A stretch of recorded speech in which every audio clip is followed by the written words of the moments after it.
Hey, Ryan Hayden here. You're watching the Thailight code along. This is the third video, and this one's going to be a short one.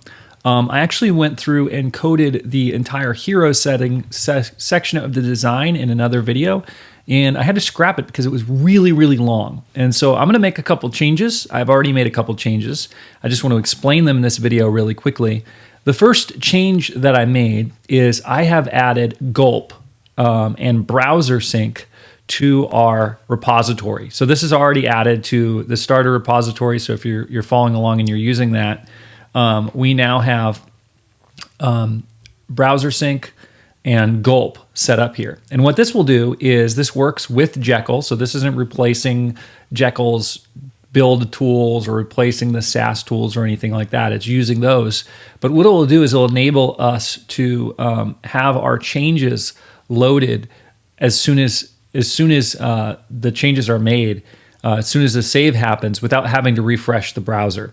Because before we were doing this, we were having to switch windows and refresh the browser and wait, and it just was kind of a pain. So I've made that change. That's the first thing that we've done different. The second thing that I've done, and you might have already noticed this, is that we are now using a widescreen monitor instead of a square monitor for our window, and that's going to enable us to be able to have both the code and the browser open at the same time, so we can sort of see as we're working over here what's going on over there. Okay, I have two monitors, one of them's square, one of them's widescreen, and this is normally the way that I work. I actually have this all the way over, and I have this one on the second monitor. And I was using the second monitor for the video for whatever reason, and I'm going to stop that now. So real quick, let me just tell you what you have to do to run this now. After you install or clone rather the GitHub repository, you just need to run npm install in that repository.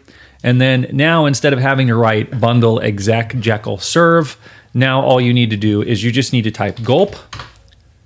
And you shouldn't have to worry about remembering the URL like localhost 3000, because BrowserSync will just open a new tab in your default browser. So in this case, it's just popped up here at localhost 3000.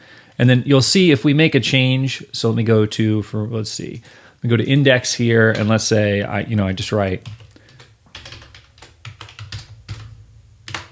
we make a change, it's going to happen in the background without me having to switch back and forth and reload everything. Now, it does take a second because it's Jekyll, but this should be a little bit less annoying than it was before.